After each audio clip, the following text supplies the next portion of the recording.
Hey riders, and welcome back for another video. A couple of notes to cover in today's video, but overall what I'm going to be going through is the 3 common mistakes that I see motocross riders making with trying to get race fit, and also how to be able to fix them as well, because that's probably going to be more helpful than just pointing out a whole heap of problems.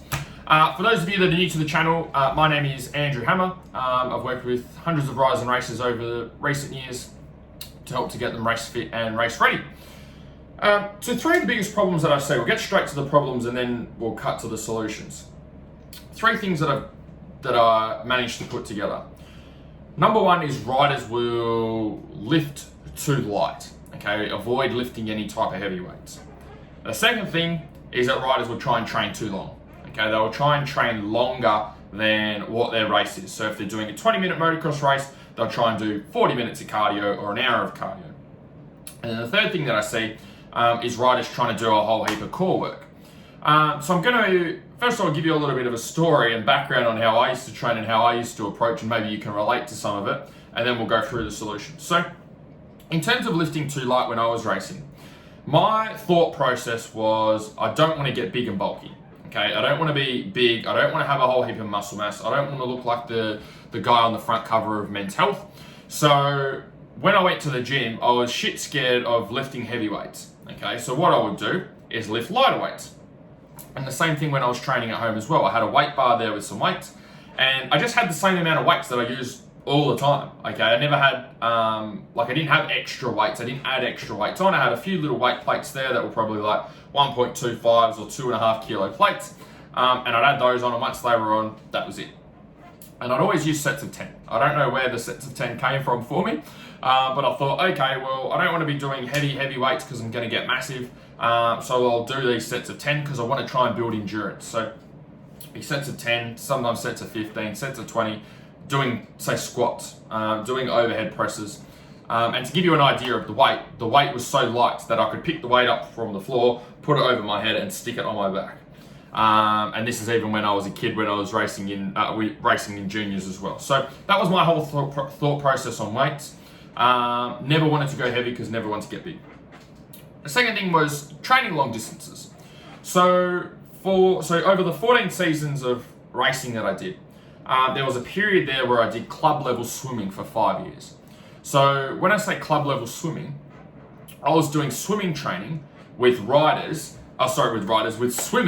that were competitive swimmers, okay, that were going and doing swimming competitions.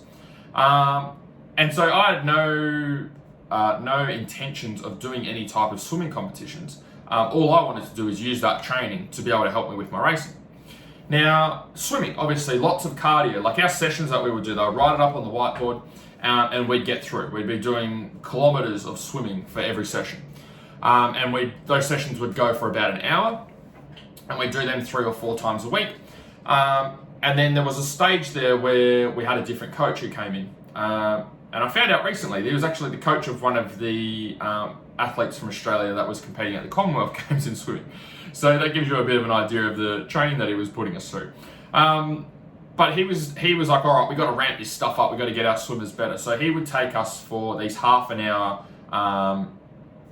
they'd call them strength or conditioning sessions, but really it was just a bit of body weight training. And we'd go down to the park and do some push-ups and do some sit-ups and pull-ups on the monkey bars, and go for a run and do some intervals and sprints and things like that.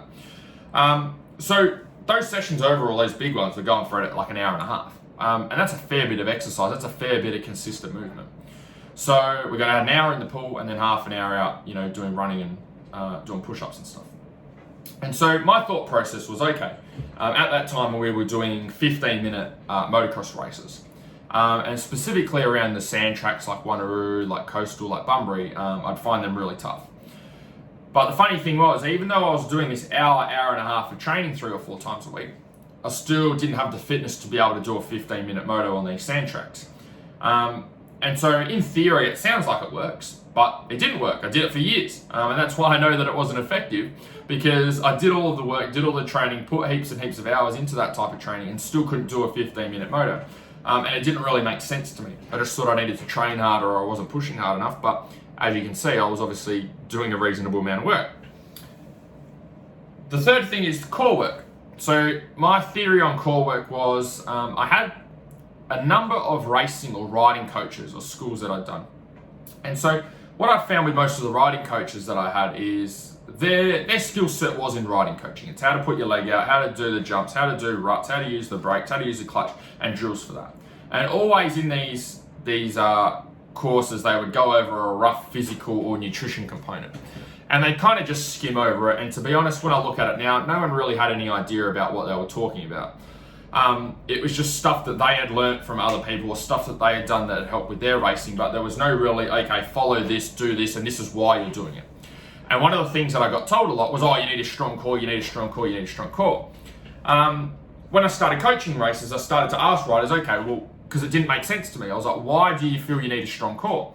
And I've never had anyone that's been able to give me a really solid answer on why they need a strong core. They just say, oh, I need a strong core. Oh, I thought it would need to be strong. Or, oh, someone, I had a coach and they told me it needs to be strong. But there's no underlying reason of why it actually needs to be strong or needs to be focused on more than any other part of the body. Why is the core so special in comparison to everything else?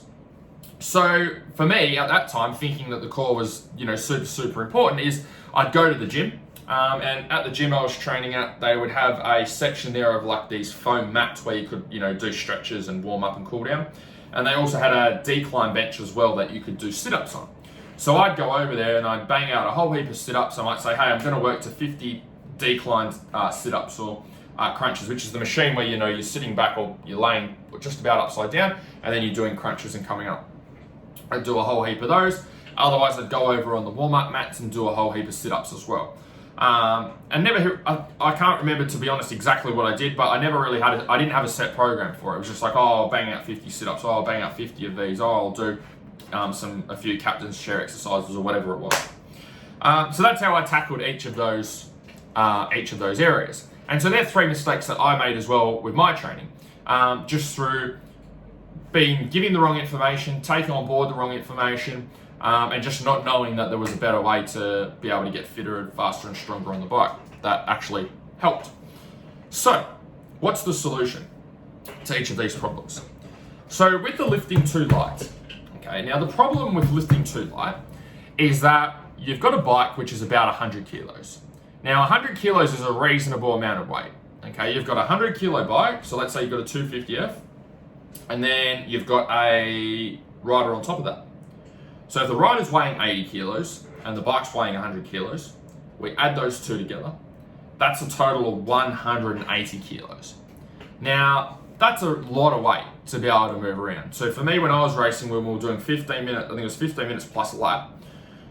We're doing 15 minutes plus a lap where I'm trying to throw around 180 kilos. Okay, that's a lot of weight to throw around for that period of time. Plus, it's not just a stationary 180 kilos. You've got that 180 kilos which is moving around, which has got momentum behind it, because obviously the bike's got power. And as you're going around the track, it's not a road racing circuit. Okay, we're hitting jumps and bumps, so that 180 kilos is consistently moving around. We're fighting against that 180 kilos as we go around the track. Now, the example that I have for you about why lifting light weights is the wrong approach. So let's say, I want you to think about what the most weight is that you could squat. So if we had a bar on your back and we loaded up with weights, what's the most you could squat for one rep? I want you to come up with a number. Maybe you've got a real number, or maybe you need to come up with a hypothetical one. So have a guess, have a stab in the dark, what you reckon. Let's say the most you can squat with weight on your back, the back squat is 50 kilos, okay? Now, let's say we took that weight off, and I just gave you the empty bar. So empty bar weighs about 20 kilos. So if the most you can squat for one rep is 50 kilos, and we took all the weight off, and I just gave you the empty bar, how many reps do you think you could squat just with the empty bar, with the 20 kilo bar? Have a guess, come up with a rough number. Okay, 5 reps, 10 reps, 20 reps, 30 reps. What do you reckon? So let's say for this person that can squat 50 kilos, let's say they can do 15 reps, okay, with the 20 kilo bar. Okay, cool. Now, let's say that rider put in a lot of work with their training, okay, and they did the right strength work, and they doubled their level of strength over the coming months, which is easy enough to do with the right plan, the right strategy. So let's say they doubled their level of strength. And so now, instead of being able to squat 50 kilos for one rep, they could squat 100 kilos for one rep. Now, let's say again, we take all the weight off, okay? and we just had an empty bar there, empty 20 kilo bar there. How many reps do you think you could do with that 20 kilo bar? If you could squat 100 for 1 rep, how many reps could you get out now with that 20 kilo bar? So you might say, oh, I might be able to get 25 reps now, Andrew. I might be able to get double what I could. If I could get 15 before with 50 and I double my strength, I might be able to get 30 reps out now. Cool. So what's just happened there is we've improved your endurance. You've gone from being able to do 15 reps with a 20 kilo bar to doing 30 reps with a 20 kilo bar by focus on improving your overall strength. So the problem I had is I was so focused on trying to improve my endurance by doing more endurance work, whereas what I needed to do is focus more on my strength work because that was going to make the lighter weights feel a lot lighter. So to transfer that to the bike, when I go and ride, that 180 kilos is going to feel much lighter if I can get my overall strength increased rather than just trying to lift lighter weights for longer periods of time, which is going to be nowhere near as effective. The second thing is training too long. Okay, so with racing, there's 2 things you need to take into account. You need to take into account the length of the race and the endurance, and also the intensity of the race.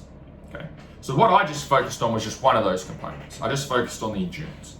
I was like, okay, I'm doing 15-minute motos. If I go and do swimming for an hour, that should cover me for 15 minutes, and 15 minutes should feel easy. But I never did. Why? Because I didn't look at the intensity. So if we take a track, like let's say here in WA, we've got a track called Coastal, which is really, really deep sand, really whooped out, right? Let's say take Coastal even when it's rough. There's parts of that track that are really, really rough and really physically demanding. And there's parts of that track which are a little bit of a break, okay, a bit of a rest. So if we've got like a whole big stretch of sand whoops, okay, it's really sandy, really whooped out, quite fast, we're off the back of the bike, it's really physically demanding. I'm using a lot of effort to muscle the bike around to be able to make sure it's going in a straight line and to not come off, okay? It takes a lot of effort. Now on the flip side, when I get to say a jump and I'm floating through the air over a jump, in comparison to the whoops, it takes little to no effort, okay? That's my rest period. And so then I might come off the jump and then I land and then there's a whole heap of braking bumps. It takes a lot of physical effort, a lot of energy, again. And then I might get through the braking bumps and then I can sit down for the corner where there's a nice rut and I can lean the bike over and go. In comparison to the braking bumps, going around the corner is very low intensity, okay? It doesn't take too much energy at all. So when we look at a moto, like let's say we take a 20-minute motocross event, it's not 20 minutes of just pounding the pavement. It's not like going for a 20-minute run where the intensity is the same all the way through. The hard thing about racing is we've got intervals within the track. You've got some parts of the track which take a lot of effort, some parts of the track which don't take much effort, and the intensity is constantly going up like this. So really what we're doing is we're doing a series of intervals and a series of intense sprints over that 20 minutes. It's not just 20 minutes of cycling or 20 minutes of swimming, which is what I was doing when I was doing my swimming training. So how do you fix that? Work more on the interval training. Okay, don't focus all your attention on the endurance, work on the intervals, work on the short, sharp sprints, and get yourself comfortable with exactly what's going to happen out on the bike. The third thing is the core work. So when you're riding, for example, okay, so let's say you're out riding, do your biceps work by themselves? So when you're on the bike, are your biceps the main muscle group that's working and the rest of your body relaxes? Probably not. Okay. Is your shoulder the main muscle group that's working? Okay, is your shoulder, your deltoid, the only thing that's working on the bike and everything else is relaxed? No, probably not. Okay. What about your quads? Are your quads the only muscle group that's working on the bike and they just work by themselves and work really hard and the rest of your body is relaxed? No. Okay. So the reason that riding is so hard is it uses all of your muscle groups from head to toe. That's why it's so demanding. There's no one muscle group that just works on its own. So the problem with training the core, as I was training it, with a whole heap of sit-ups and a whole heap of crunches, is that I was training my core to work on its own. I was training my core as if that was the only muscle group I was working on the bike. Now the problem with that is that if I just train my core to work separately to the rest of my body, it doesn't transfer very well to the bike because on the bike everything's working together as a unit. So how do we train the core? The way that you train the core is that you train it with the rest of the body. And the way you train it with the rest of the body is through using what's called multi-joint movements. So these are things like deadlifts, back squats, overhead presses, bent over rows, even bench press, help to be able to get your whole body working together as one unit, because we don't want your core working separately. The same way we don't want your biceps working on their own, or your shoulders working on their own, or your quads working on their own, or your calves working on their own. We want to teach your body to work together as a unit, not in individual parts. So that's the best way for us to do that, is through using multi-joint movements. So hopefully you found today's video helpful. If you'd like some help with this stuff, and you want to stop making mistakes and wasting time with your training and actually do some stuff that works and is going to get you some results on the bike, you may want to apply for my Faster Laps program. If you do, or you want to find out a bit more, you can click the application link either up here or down here, and then I'll reach out and then we can go from there. But otherwise, hopefully you enjoyed this video and got some value from it. I'll see you guys in the next one. See ya.